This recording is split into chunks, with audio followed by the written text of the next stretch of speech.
এই যে ক্রমাগত বৃষ্টি হচ্ছে এবং বৃষ্টি কমছে না বাড়ছে, বৃষ্টির সময় আল্লাহ রাসূল সাল্লাল্লাহু আলাইহি ওয়াসাল্লাম কি আমল করতেন? সব সময় বৃষ্টি আমাদের জন্য যে রহম, আবার সব সময় যে আযাব, কোনোটাই কিন্তু আমরা স্পেসিফিক বলতে পারবো না, কারণ হচ্ছে এটা আল্লাহর ইশারা। ওয়া আনজালা মিনাস সামাই মাআন ফাআখরাজা বিহি মিনাস সামারাতি রিজকাল লাকুম। আল্লাহ তাআলা কুরআনুল কারীমের মধ্যে বলছেন, আসমান থেকে তিনি বৃষ্টি বর্ষণ করেন, এই জমিনটাকে তিনি সজীব করেন, এবং এই সজীব জমিন থেকে আল্লাহ সুবহানাহু ওয়া তাআলা বান্দাদের জন্য রিজিক বের করেন। রিজিক, যদি জমিন ফেটে চৌচির হয়ে যায়, সেখান থেকে কিন্তু আপনি রিজিক আনতে পারবেন না। সেচ প্রকল্প আর সেচ কাজ করে ফসল ফলাদি আপনি উৎপাদন করতে পারবেন না। মিশরের নীলনদ দেখেন, পানি কতটা, আমরা যে বারবার বলে থাকি যে পানির অপর নাম জীবন। পানি ছাড়া মানুষ টিকতে পারে না, পানি ছাড়া পশু পাখি টিকতে পারবে না, পানি ছাড়া উদ্ভিদ, এই যে গাছরা, এগুলো টিকতে পারে না। মিশরের নীলনদ আফ্রিকার 26টা দেশে প্রবাহিত হচ্ছে, 26টা দেশ। তো এই পানি থেকে মিশরের লোকেরা উপকৃত হচ্ছে, আফ্রিকার মানুষ উপকৃত হচ্ছে। তো আল্লাহ তাআলা যে পানি দেন, আমাদেরকে বৃষ্টি দেন, এটা কখনো কখনো বান্দার উপরে আল্লাহ সুবহানাহু ওয়া তাআলা রহম স্বরূপ দেন। এখন আপনি যদি বলেন, নূহ আলাইহিস সালাতু ওয়াস সালামের সময় তো আল্লাহ তাআলা পানি দিয়েছেন, প্লাবন দিয়েছেন, সেটা কি আল্লাহর পক্ষ থেকে রহম ছিল না আযাব ছিল? আল্লাহর পক্ষ থেকে আযাব ছিল। বন্যা হচ্ছে, দুর্যোগ, এই ধরনের বিপর্যয়গুলোর সময় এগুলোকে কি আমরা পরীক্ষা বলবো নাকি আযাব গজব বলবো? এটা আল্লাহ সুবহানাহু ওয়া তাআলার ইশারা। এটা আল্লাহ ভালো জানেন যে কোনটা আযাব কোনটা পরীক্ষা। তবে হ্যাঁ, যখন বৃষ্টি হচ্ছে, যখন বাদলা দিন আমরা দেখতে পাচ্ছি, সে সময় আমাদের কিছু করণীয় আছে।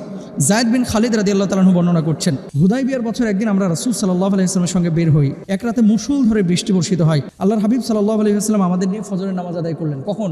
ভোরবেলা। এরপর আমাদের দিকে ফিরে বললেন, তোমরা কি জানো তোমার রব কি বলেছেন? আমরা বললাম, আল্লাহ এবং আল্লাহ রাসূল ভালো জানেন।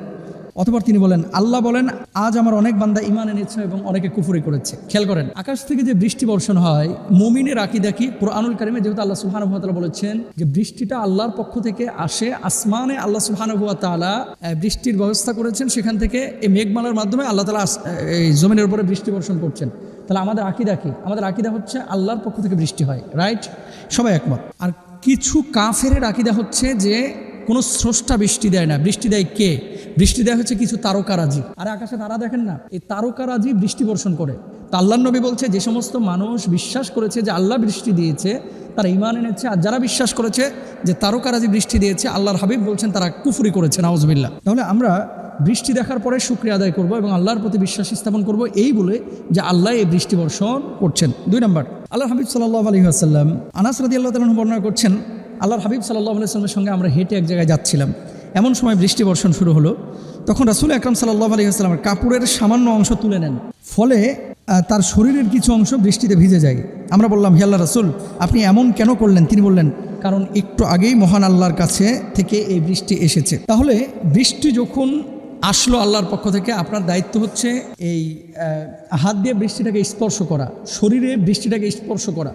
অনেকে বৃষ্টির দিনে ওই যে ছাদে গিয়ে আপনারা ভিজেন, বৃষ্টিতে ভিজেন। বৃষ্টি আসলে অনেকে খিচুড়ি গোশত রান্না করার প্ল্যান করেন। বৃষ্টি আসলে অনেকে আপনারা বাড়িতে খাবার দাবারের আইটেম নিয়ে আপনারা পেরেশান হয়ে যান, তাই না?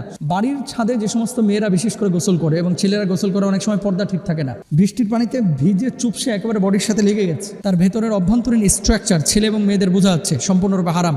এভাবে বৃষ্টিতে ভিজতে আল্লাহ রাসূল বলে নাই, বৃষ্টি স্পর্শ করতে বলেছেন। তবে কেউ যদি বৃষ্টিতে গোসল করে, যায় যাচ্ছে। 3 নম্বর, কল্যাণের প্রার্থনা করা।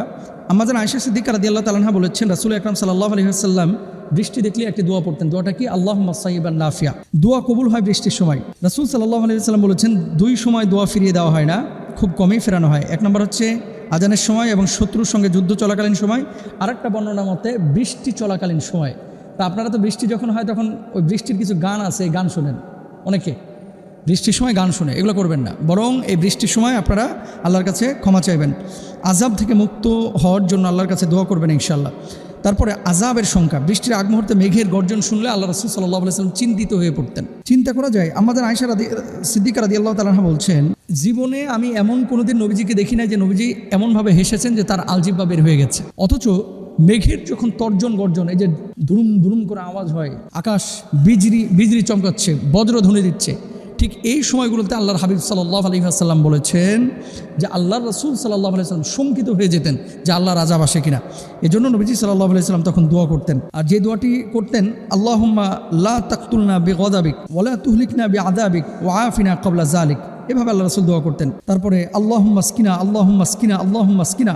আনাস বিন মালিক রাদিয়াল্লাহু তাআলা আনহু বর্ণনা করেছেন, জুমার দিন এক ব্যক্তি মিম্বার বরাবর দরজা দিয়ে মসজিদে প্রবেশ করে, তখন রাসূল সাল্লাল্লাহু আলাইহি ওয়াসাল্লাম খুতবা দিচ্ছিলেন। বললেন, আল্লাহ রাসূল বৃষ্টি হচ্ছে না, দোয়া করেন। নবীজি ওই খুতবায় আল্লাহুম্মা আসকিনা বলে দোয়া করলেন। 7 দিন টানা বৃষ্টি হয়েছিল। পরবর্তী জুমায় এসে বলতেছে, আল্লাহ রাসূল আর বৃষ্টির দরকার নেই, একটু দোয়া করেন বৃষ্টি বন্ধ হোক। তা আমরা এই দোয়াগুলো করবো। আরেকটি দোয়া আল্লাহ রাসূল শিখিয়েছেন, আল্লাহুম্মা হাওয়ালাইনা ওয়ালা আলাইনা। এভাবে আপনারা দোয়াগুলো করবেন। আল্লাহ তৌফিক দান।